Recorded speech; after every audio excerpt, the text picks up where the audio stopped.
Okay dear student, हमने इससे पहले लेक्चर में जाना था किसके बारे में, एनर्जी के बारे में। तो हमने एनर्जी कितनी प्रकार की होती है, 3 टाइप्स होते हैं। नंबर 1 हमारे पास कौन सी जानी थी हमने, स्थिर ऊर्जा के बारे में, और दूसरा किसके बारे में, और कंडीशन नंबर 3 हमने दाब ऊर्जा के बारे में। जो हमारे पास स्थिर ऊर्जा थी उसको एक बार रिवाइज कर लेते हैं, फिर आगे बढ़ेंगे।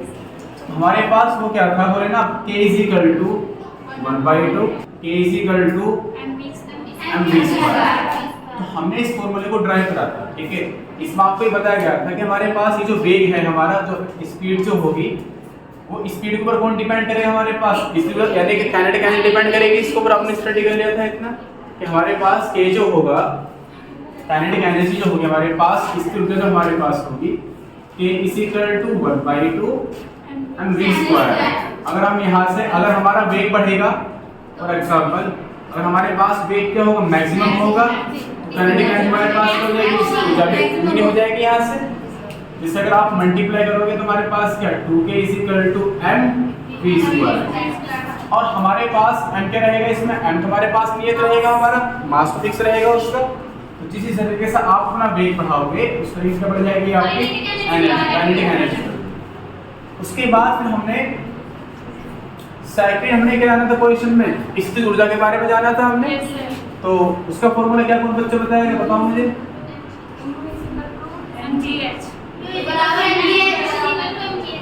U = mgh। और ये हमारे पास कौन सी ऊर्जा है, हमारे पास गतिज ऊर्जा है, ठीक है। हमारे पास 2 पोजीशन है। ये जो हमारे पास ऊर्जा होती है किसके ऊपर डिपेंड करती है, हाइट के ऊपर डिपेंड करेगी। तो जैसे हमारे पास U = mgh। तो जितनी आप हाइट बढ़ाओगे हमारे पास क्या बढ़ती जाएगी ऊर्जा यहाँ से। मैंने आपको पहले इससे एग्जांपल दिया, जैसे हमारे पास ये कंडीशन है first second third and fourth. तो अगर आप यहाँ से जंप करना चाहोगे, अगर जंप कूदना चाहोगे आपको, तो जाहिर सी बात है इसमें क्या आपको चोट कम लगेगी। यहाँ पर जब कूदोगे चोट और ज्यादा लगेगी फिर आपको, फिर और ज्यादा जब आप टॉप पे से कूद रहे होगे, क्योंकि आपकी हाइट पॉइंट टू पॉइंट बढ़ती हुई जा रही है, पॉइंट टू पॉइंट आपकी हाइट। तो अगर हमारा h क्या होगा, मैक्सिमम होगा, नहीं भी हमारा क्या होगा, मैक्सिमम होगा, ठीक है। उसके बाद फिर आपको किसके बारे में बताया था, फिर आपके पास बताया था आपको दाब ऊर्जा के बारे में कि हमारे पास ही प्रेशर एनर्जी क्या होती है। तो हमारे पास प्रेशर एनर्जी क्या होती है कि हम अगर किसी चीज में हवा भर के उसको दाबना, उसको स्टार्ट करें, जैसे टायरों के अंदर होता है वायु दाब जिसको बोला जाता है, तो उसको हम क्या बोलते हैं, उसको बोलते हैं क्या, दाब ऊर्जा बोलते हैं, ठीक है। ये एनर्जी के बारे में 3 टॉपिक है हमारे, हमने इनको कवर कर लिया था। और इसी में आगे तो नेक्स्ट हम किसके बारे में पढ़ने वाले हैं, दाब के बारे में। तो हमारे पास यहाँ पे फॉर्मूला क्या होगा, कौन बच्चा बताएगा, दाब P = बल अपॉन क्षेत्रफल, ये हमारे पास आ जाएगा, यानी कि P = F/A। अब हमारे पास ये फॉर्मूला बिल्कुल एक सामान्य फॉर्मूला है, P = F/A। लेकिन अब जरा हम यहाँ पे इस चीज को देखते हैं ध्यान से बात।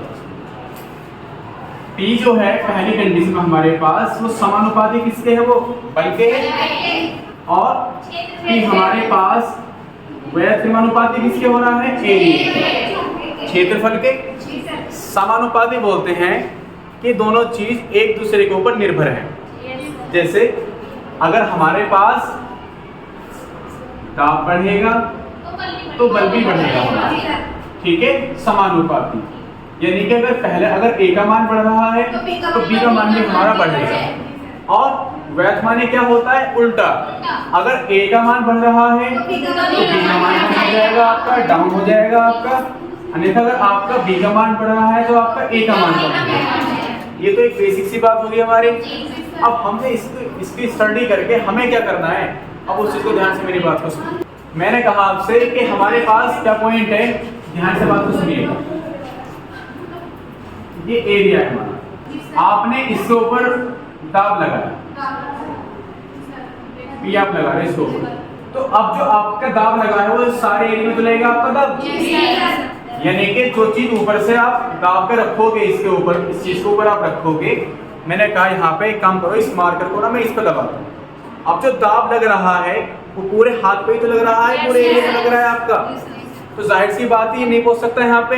अगर मैं छोटी सी, अगर मैं कोई मिट्टी लेके उसके ऊपर इसको इस तरह गढ़ना स्टार्ट करूंगा तो ये मार्कर उसके अंदर आसानी के साथ पहुंच सकता है।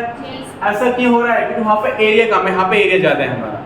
मतलब सिंपल ये है इसका कि अगर ये नहीं आता आपके समझ में, क्या मैं इस चीज़ के ऊपर, मैं अगर इस चीज़ के ऊपर, इस छोटे से एरिया के ऊपर कोई बड़ा सा मैं उठा के इस मार्कर को रख दूँ, ये इसका वेट सह पाएगा? नहीं सह पाएगा, क्योंकि जाहिर सी बात है हमारे पास क्या हो रहा है, आपका यहाँ पे एरिया क्या कम हो गया आपका, और क्या बढ़ गया यहाँ पे आपका, दाब आपका बढ़ चुका है। इस मारे इसको सह नहीं सकता।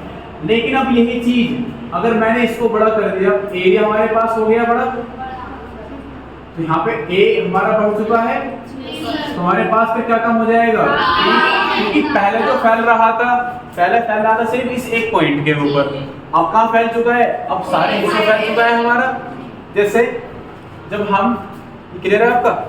आगे अगर हम कोई घर बनाते हैं तो आपने देखा होगा कि पहले जो उसकी नींव होती है वो बहुत बड़ी कंडीशन में रखी जाती है। इसको भी चलो एक कम, उसके बाद बड़ी नींव के ऊपर फिर क्या आ गया आपके पास समझ में, यानी कि जो सबसे बड़ा वाला पार्ट जो होगा, तो सबसे ऊपर वाला छोटा पार्ट होगा, उसका सारे यानी कि सारे घर का जो बोझ होगा वो काय का होगा, वहीं पर तो होगा। अब यदि मैं ऐसा कर दूं कि नीचे लगा लो 4 इंची की दीवार, उसके बाद फिर 9 इंची, फिर 18, फिर 24, तो वो उसको सहन कर पाएगी? क्योंकि ईंट का एरिया कम है। आ रही आपके पास समझ में? जब एरिया हमारा एरिया छोटा पड़ जाएगा तो फिर क्या बढ़ जाएगा आपका, बढ़ जाएगा आपका। ठीक है, तो हमें यहाँ पे किसी दाब को, इस पूरे एरिया के दाब को, पूरा इतना क्षेत्रफल है, इसको करने के लिए हमें क्या चाहिए, एरिया भी तो चाहिए इसके लिए।